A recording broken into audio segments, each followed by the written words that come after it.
had stopped counting the dead a long time ago. She stood in the medical hall of Nova, the last human colony in the galaxy, and watched another soldier die on her table. His name was Private Moon. He was 19 years old. He had shown her a picture of his mother just 3 days ago, and now his blood was cooling on her hands. She pulled the sheet over his face and moved to the next bed. There was always a next bed. The colony existed deep underground on a frozen moon, far from Earth, which had burned 50 years before was born. 40,000 humans lived here now. That was all that remained of a species that once numbered in the billions. The collective had taken everything else. There were insect creatures that moved in swarms across the stars. They did not negotiate. They did not show mercy. They consumed worlds like a fire consumes dry wood, and they had been hunting humanity for 800 years. Now they were coming here. Commander Park made the announcement that evening. His voice came through every speaker in the colony, calm and steady, the way a father might tell his children that everything would be fine even when the house was burning down. "The fleet will arrive in 72 hours, he said. "There will be no evacuation. Our ships cannot outrun them. We will make our stand here." Listened to the words and felt nothing. She had felt nothing for a long time. Feeling things made her job harder. After the announcement, rumors spread through the colony like fever. People whispered about Vault Omega, the chamber deep beneath the lowest level, where something ancient waited in the darkness. Had heard the stories before. Every human in the colony had. 300 years ago, when workers first dug into this moon, they found something that should not exist. A suit of armor made from materials no human could identify, part metal and part flesh, covered in symbols from no known language. Scientists believed it was millions of years old, created by a species that had vanished before Earth's sun was born. The armor was alive. It pulsed with soft light. It waited. The United Earth Coalition had spent centuries trying to activate it. They brought their strongest soldiers, their scientists, their bravest heroes, admirals who had won impossible battles, warriors who had been genetically changed to be faster and stronger than normal humans, legends whose names were taught to children. The armor rejected them all. It simply lay there, cold and silent, refusing every touch. But Commander Park was desperate now.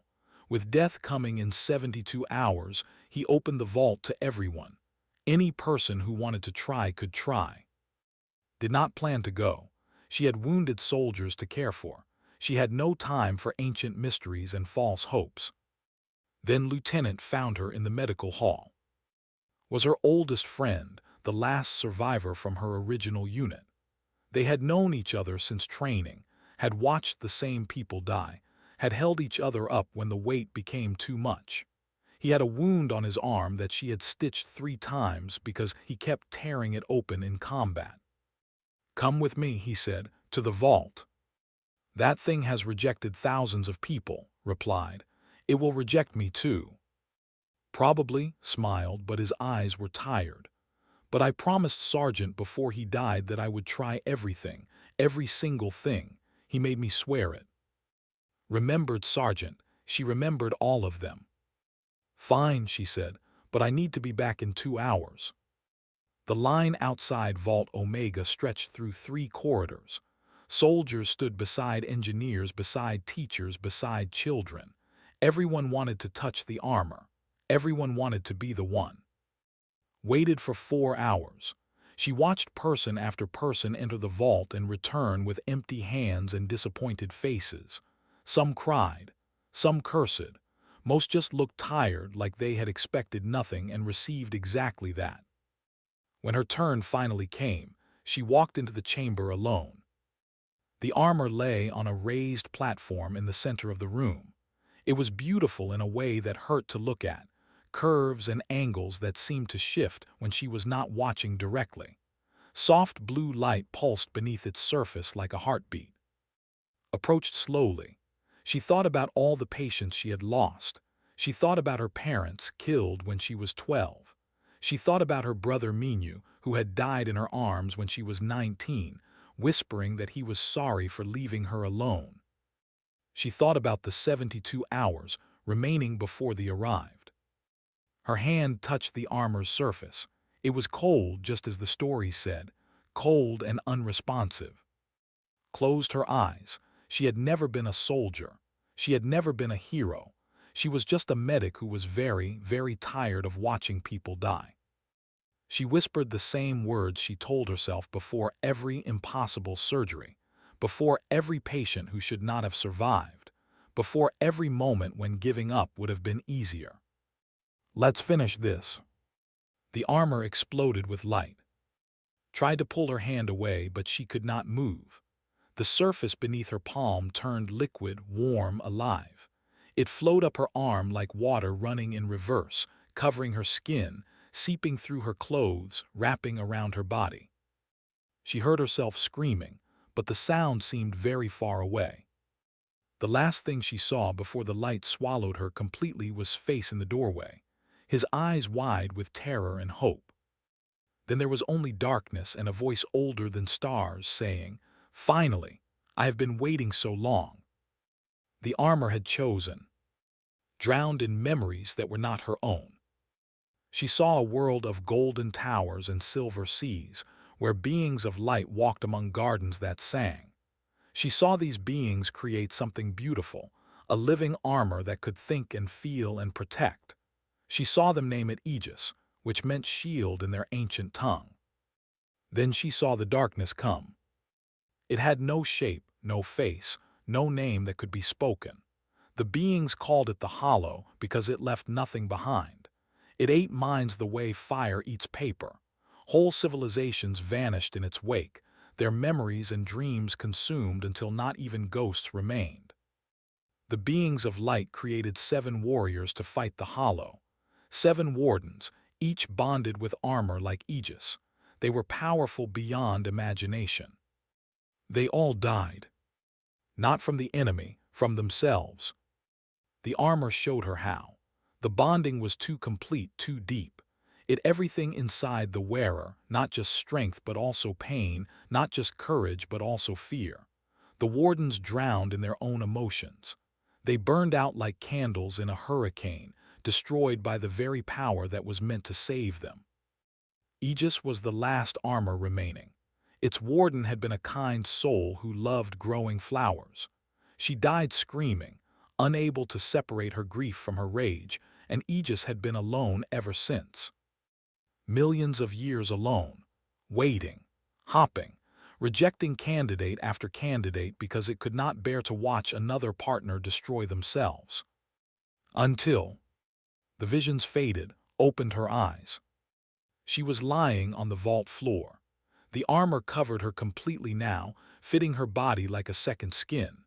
It was warm against her, almost comforting, like being held by someone who cared. Was kneeling beside her. Behind him stood Commander Park and a dozen soldiers with weapons raised. Said softly, "Can you hear me?" She tried to speak, but her throat felt strange, like she had been screaming for hours. Maybe she had. "I hear you," she managed. "The armor," Commander Park said. "It bonded with you. After 300 years it finally chose someone. Why you?" Did not know how to answer, but Aegis did. The voice came from inside her mind, gentle and ancient and sad. Because she does not want power. She wants to save people. Every warrior before her came seeking strength for themselves.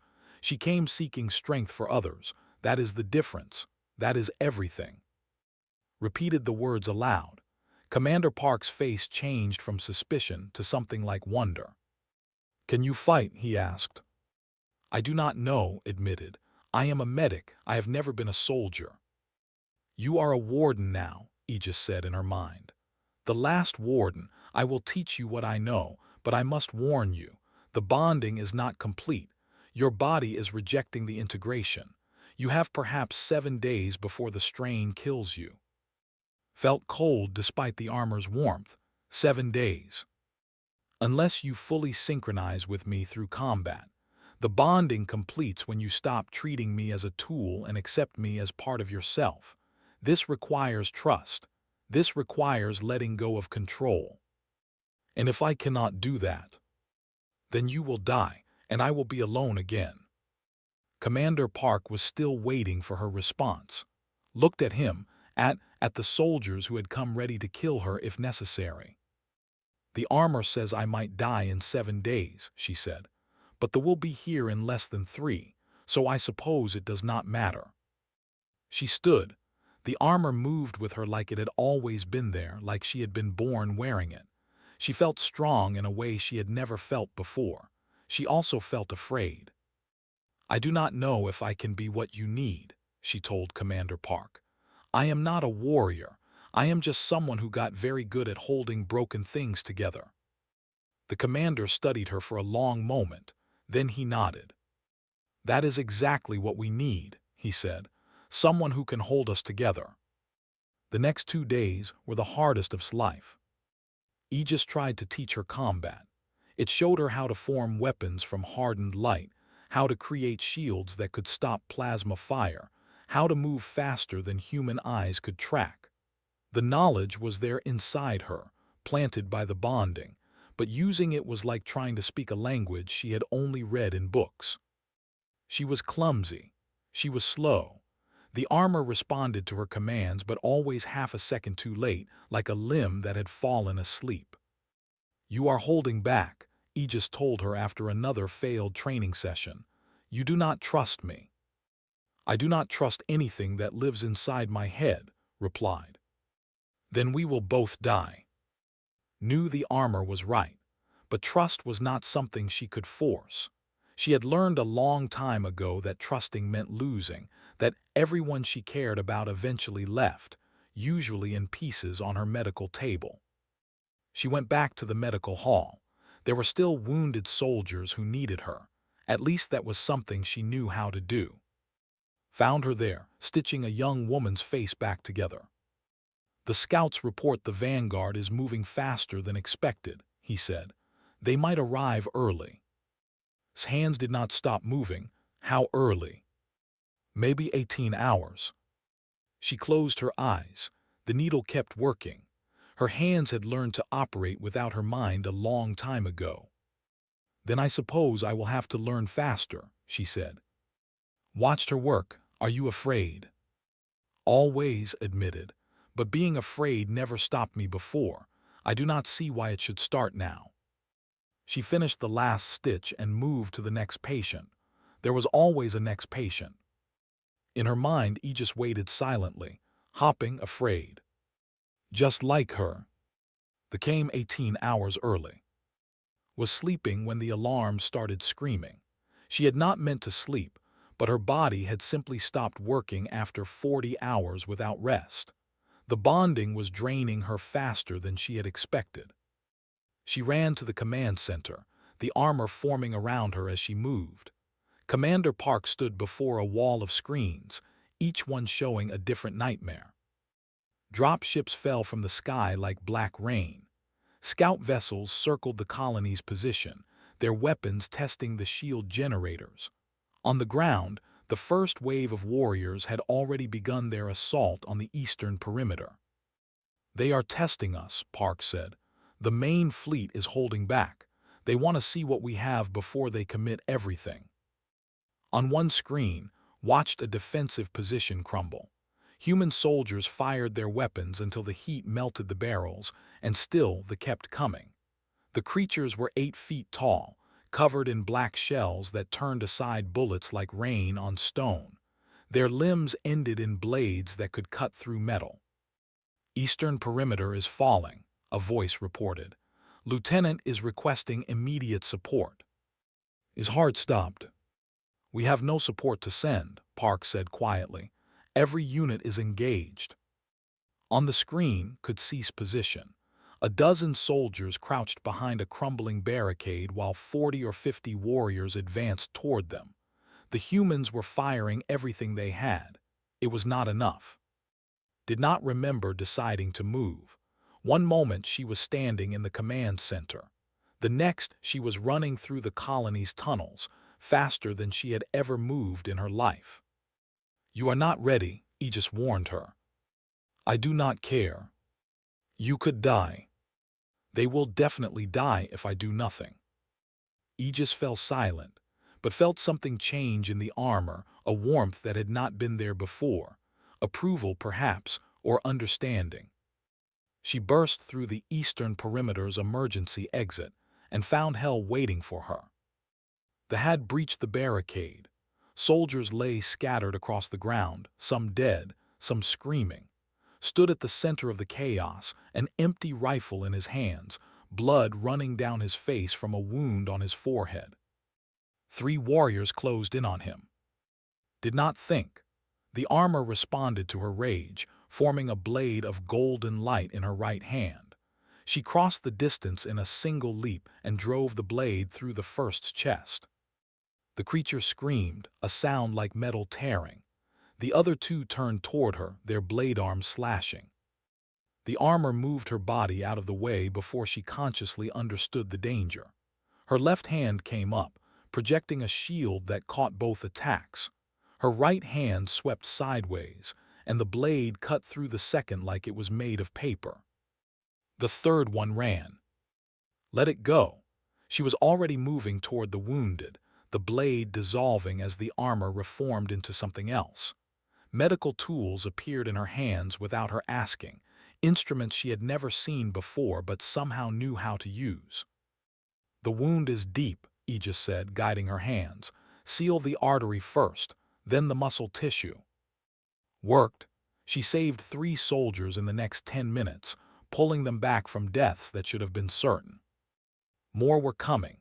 She could hear them, could feel them through some new sense the armor had given her. Dozens of them, drawn by the commotion. She stood and turned to face them. The battle that followed lasted perhaps 15 minutes. Later, the survivors would describe it in terms that sounded like myth. They said she moved like water, like fire, like something that had never been human at all. They said they died by the dozen, cut down by blades of light, crushed by shields that struck like hammers, torn apart by tendrils that moved faster than sight. Remembered none of it. She only remembered the feeling. The armor was finally responding to her properly, anticipating her thoughts, moving with her instead of after her. For those 15 minutes, she and Aegis were not 2 separate beings. They were one thing, one purpose, one will. When the last fell, stood in a circle of 47 bodies. Her armor was covered in their strange black blood. Her hands were shaking. Limped toward her. His face was pale beneath the blood. "What are you?" he asked. Looked down at her hands. The armor pulsed softly, its light matching her heartbeat. "I do not know," she admitted. "Something new, I think." She should have felt triumphant. She had won. She had saved people. Instead, she felt the weight of those 47 deaths settling on her shoulders, adding to all the others she carried. There were monsters, yes, but they had been alive, and now they were not, and she was the reason. "The main fleet is moving," Commander Park's voice said through her calm. "They have seen what you can do. They are committing everything now." Looked up at the sky. Through the colony's environmental shield, she could see lights moving among the stars. Hundreds of them, thousands. The real battle was coming. She walked back toward the command center, stopping only to help carry the wounded. Some of the soldiers she passed looked at her with fear.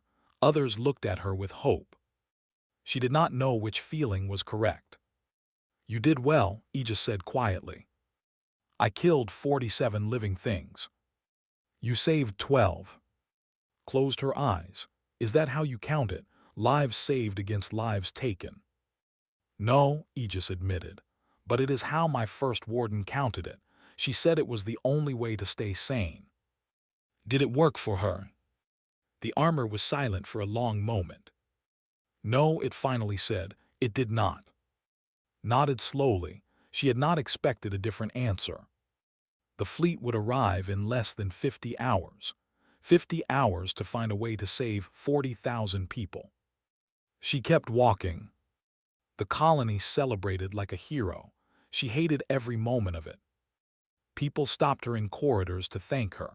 Children drew pictures of her golden armor. Soldiers saluted when she passed. Someone had already started calling her the shield of humanity, but could not stop shaking. Her hands trembled even when she told them to be still. Her mind kept replaying the battle, the sounds, the smells, the feeling of blade cutting through flesh. She had killed before. As a medic on the front lines, she had sometimes been forced to defend her patients, but never like this. Never so many, never so easily. The armor had made it easy. That was what frightened her most. On the second night after the battle, she lost control. She was walking through the residential section when a child ran past her, laughing. The sound reminded her of something, some old memory she had buried long ago. Her brother Minu had laughed like that before they came to their station, before she watched him die in a corridor very much like this one. The grief hit her like a physical blow. The armor responded. When came back to herself, she was standing in a crater. The corridor around her had been destroyed, walls melted, ceiling collapsed. The child was screaming somewhere nearby, unharmed but terrified. "What happened?" she whispered. "You lost control," Aegis said. "Your pain activated my offensive systems. I tried to stop it, but you were not listening." Stared at her hands. The armor glowed softly, innocently, as if it had not just destroyed 30 feet of colony infrastructure. "I could have killed that child." "Yes." Commander Park arrived minutes later with a squad of soldiers. He looked at the damage, looked at, and his face became very still. "Come with me," he said. He took her to a secure room deep in the command center. 2 guards stood outside, understood what this was. "I should lock you away," Park said, "for everyone's safety." "Yes," agreed, "you probably should." "But I cannot. You are our only chance against the fleet." He sat down heavily, looking older than his years. "Tell me what happened." Told him. She told him about the memories, the grief, the way the armor had responded to emotions she had not meant to share. She told him about Aegis's warning, that the previous wardens had all destroyed themselves because the bonding everything inside them. "The armor is not the problem," she finished. I am carrying too much pain. The armor just makes it visible." Park was quiet for a long moment. "I am going to send someone to talk to you," he said finally. "Dr. Bay, she is our chief psychologist. She has helped soldiers with trauma before." "With respect, Commander, I do not think talking will help." "Humor me. We have 40 hours before the fleet arrives.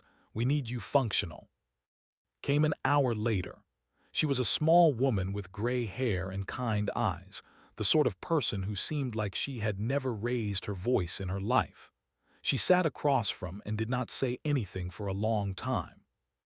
"I am not going to ask you to tell me about your pain," she finally said. "You have probably been asked that 100 times.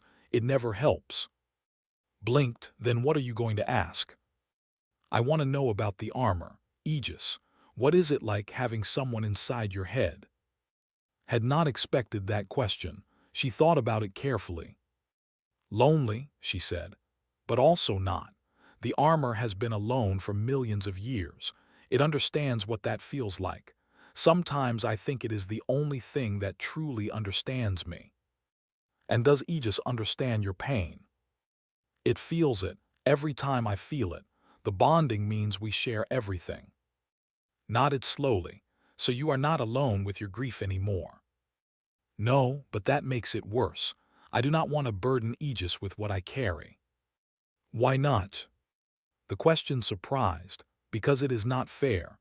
The armor did not choose to feel my pain, it was forced on it. And yet Aegis chose to bond with you, knowing what you carried. Why do you think it did that?" Did not have an answer. "I spent my whole career studying trauma," said, "and the one thing I have learned is this: pain that is shared becomes lighter, not because it disappears, but because you are no longer carrying it alone. You have spent your entire life holding other people together. Who holds you together?" No one, the answer came immediately. She had never let anyone close enough. Maybe, said gently, it is time to let someone try. That night did something she had never done before. She talked to Aegis, not about tactics or combat or the coming battle, about her brother, about her parents, about all the patience she had lost, all the names she could not forget, all the weight she had been carrying since she was 12 years old. The armor listened. It did not try to fix her pain or make it smaller. It simply accepted it, held it, shared it. I understand now, Aegis said finally, why I chose you. You have spent your whole life protecting others from their pain, but you never let anyone protect you from yours. I did not know how. Neither do I, but perhaps we can learn together. Felt something shift inside her. The constant pressure behind her eyes, the weight on her chest that had been there so long she had forgotten it was not normal, began to ease. Just slightly, just enough. The synchronization completed without warning. One moment she was talking to a voice in her head. The next moment she was something new, something whole, two broken things joined into something stronger than either had been alone. She opened her eyes and saw the world differently, clearer, brighter. Are you ready? Aegis asked. Above the colony, the fleet filled the sky like a swarm of locusts. Thousands of ships, millions of warriors, the largest invasion force ever assembled against humanity. Stood and let the armor form around her. Let's finish this, she said. The Battle of Nova began with fire falling from the sky. Capital ships released their bombardment and the colony's shields screamed under the assault. The ground shook. Lights flickered. Children cried in the shelters while their parents held them and prayed to gods they were not sure existed. In the command center, Commander Park watched his screens and gave orders he knew would not be enough.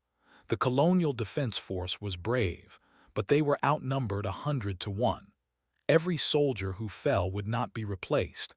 Every position lost would not be retaken. Stood at the colony's main gate and watched the enemy descend. Drop ships landed in waves, releasing thousands of warriors onto the frozen surface. They moved as one, a tide of black shells and blade arms, hungry for the extinction they had been bred to deliver. Now, Aegis asked. Now. She launched herself into the sky. The armor carried her like she weighed nothing. Wind screamed past her face as she rose above the battlefield, and for one moment everything was quiet. She could see the whole war spread out beneath her, the colony like a tiny light in the darkness, the like shadows trying to swallow it. Then she fell. She hit the ground in the center of the enemy formation, and the world exploded. Aegis unleashed everything. Blades of golden light swept through ranks of like a farmer cutting wheat. Shields expanded and contracted, crushing warriors between them. Gravity twisted and bent, lifting enemies into the air and slamming them down again. Moved through the chaos like a dancer through a storm. She did not think. She did not plan. She simply was a force of nature shaped like a woman, destroying everything that threatened her people. They fought back. They swarmed her dozens at a time, their blades scraping against her armor, their acid spit hissing against her shields. Elite warriors with enhanced shells tried to flank her. Living bombs threw themselves at her, exploding in bursts of fire and poison. None of it mattered. The armor healed faster than they could wound. The shields reformed faster than they could break. Carved a path through the army. Behind her, colonial soldiers followed, reclaiming ground that had been lost, rescuing wounded who had been left behind. But they kept coming. For every 100 she killed, 1,000 more descended from the ships above. Even she could not fight forever. There are too many, she said. Yes, Aegis agreed, unless we stop the source. High above the battle, larger than any ship had ever seen, floated the command vessel. Inside it was the Hive Queen, the psychic heart of the entire collective. Every warrior was connected to her mind. She gave them orders. She gave them purpose. Without her, they were nothing. "Can you reach her?" asked. "I can try, but she will fight back. She will try to enter your mind and destroy you from within." Remembered the weight of her grief, the pain that had nearly broken her just days ago. She thought about letting another consciousness touch all of that. "Good," she said, "let her." She flew. The fleet tried to stop her. Ships fired their weapons, filling the sky with plasma and missiles and things she had no name for. Aegis formed shields, dodged, twisted, pushed through. Damage accumulated. Warnings screamed in her mind. She did not slow down. The command vessel loomed before her, a massive thing of black metal and organic tissue, like a heart ripped from some impossible beast. Punched through its hull and found herself in a chamber of nightmares. The Hive Queen waited. She was enormous, a mountain of flesh and chitin, thousands of eyes covering her form like stars in a dark sky. Cables connected her to the walls, the ceiling, the ship itself. Through her could feel the presence of every in the fleet, billions of minds united into a single will. "Little thing," the Queen said, her voice coming from everywhere and nowhere. "You think you can stop us?" She struck. The psychic assault hit like a tsunami. A billion minds pressed against her consciousness, trying to crush her, consume her, make her part of the swarm. She felt herself fragmenting, her identity dissolving under the weight of so many others. But she was not alone. Aegis stood with her, ancient and strong, wrapping around her mind like armor around her body. And behind Aegis she felt something else. The memories of the 7 wardens who had come before. They had all died, yes, but they had left pieces of themselves behind, fragments of will and courage and love, waiting for someone worthy to carry them. Carried them now. She did not fight the Queen's assault. Instead, she opened herself to it, let the billion minds flood into her, and then she gave them something they had never experienced. Loneliness. They had always been connected. From the moment of their birth to the instant of their death, they were never alone. They did not know what it meant to be a single self, separated from all others, responsible only for their own choices. Showed them. She showed them her childhood, alone in a refugee ship after her parents died. She showed them her years as a medic, watching people die one by one, each loss a private grief she could share with no one. She showed them the terrible freedom of being an individual, the weight and the wonder of it. The Hive Queen screamed. The connection shattered. Across the fleet, warriors stumbled and fell as the collective consciousness fractured. For the first time in their species' history, they were alone inside their own heads. "What have you done?" the Queen howled. Stood before her, battered and bloody but unbowed. "I gave you a choice," she said. "Something you never gave your victims. You can reconnect. You can rebuild your hive, or you can leave and find out who you are without it." The Queen stared at her with 1,000 eyes. Hatred burned in them, but beneath the hatred saw something else. Confusion, curiosity, fear. "Why?" the Queen asked. "Why give us mercy?" "Because someone has to," said. "Because we cannot keep killing each other forever. Because if I become the same as you, then you have already won." The silence stretched for an eternity. Then the fleet began to withdraw. Watched them go, their ships limping away into the darkness between stars. She did not know if they would return. She did not know if they could change. But she had given them the chance. It was more than they had ever given humanity. She flew back to the colony slowly. Her body felt like it was made of broken glass. Aegis was nearly silent, exhausted in a way she had not known the armor could feel. When she landed at the main gate, was waiting for her. "You did it," he said. "You actually did it." Looked at the sky. They were gone. The colony still stood. 40,000 humans would live to see another day. "We did it," she said. "All of us." Commander Park approached, his face showing something she had never seen there before. Hope. "What now?" he asked. Thought about the future. About the world's humanity might someday rebuild. about the enemies that might still come, the challenges that still waited. "Now we start over," she said. "We build, we grow. We remember what we lost and we make sure it was not for nothing." She turned to face her people, the survivors, the fighters, the ones who had refused to die. "And if anything else comes for us," she said, "we will be ready." The armor pulsed against her skin, warm and alive and finally at peace. Somewhere in the darkness, a message was being sent to every corner of the galaxy. A warning, a promise. Humanity has a warden.